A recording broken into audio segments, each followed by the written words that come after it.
Coffee சிலருக்கு வார்த்தை, சிலருக்கு உணர்வு, எமோஷன். எனக்கெல்லாம் காஃபி வந்து ஒரு எமோஷனுங்க.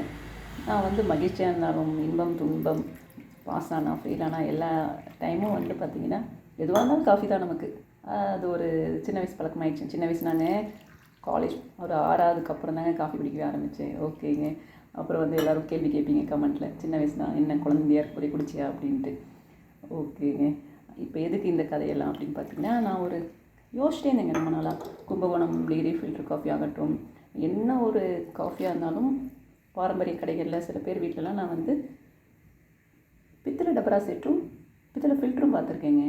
எதுக்கடா இவங்க இதை யூஸ் பண்ணுறாங்கன்னு யோசிச்சுட்டு இருக்கும்போது தான் ஒரு ரிசர்ச் ஆர்டிக்கல் படித்தேன். அதில் போட்டிருந்தது, காஃபியில் இருக்கிற அந்த அமிலத்தன்மையை வந்து குறைக்கும் தன்மை கொண்டதாமா இந்த பித்தளை டபரா செட்டு, பித்தளை ஃபில்டர். அதனால தான் அந்த காலத்து பெரியவங்களாம் பார்த்திங்கன்னா இன்னும் பித்தளை டபரா செட்டு தான் குடிப்பாங்க காஃபியை. அப்புறம் அவங்க வீட்டில் பித்தளை ஃபில்டரும் இருக்குங்க. ஃபில்டர் காஃபி தான் பெஸ்ட்டு. என்ன தான் மாடர்ன் டேஸில் நம்ம வந்து விதவிதமாக வந்து இன்ஸ்டன்ட் காஃபி குடித்தாலும் ஃபில்டர் காஃபி தான் பெஸ்ட்டு. நானும் ஒரு காலத்தில் ஃபில்டர் போட்டுட்டு இருந்தேங்க.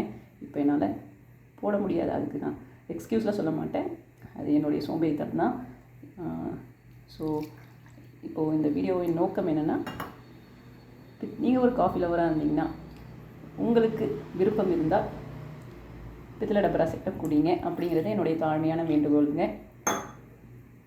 ஓகேங்க. அப்புறம் இவ்வளோ தூரம் காஃபியை ஆற்றி ஆற்றி ஆற்றி கொதிக்கிற காஃபியே ஆறி போச்சுங்க. மீண்டும் இதை சூடுபடுத்தணும். ஓகேங்க. ஸோ நல்லா ஞாபகம் வச்சுக்கோங்க, பித்தளைக்கு இந்த காஃபியோட அமிலத்தன்மையை, அசிடிட்டியை குறைக்கிற தன்மை இருக்குங்க. ஓகேங்க. Have a nice day with என்ன சொல்கிறது, அரோமா காஃபி அப்படின்னு சொல்கிற சூப்பர் காஃபி என்ன வேணாலும் சொல்லலாங்க. ஓகேங்க, பாய். வேறு ஒரு வீடியோவில் சந்திக்கிறேன். நன்றி.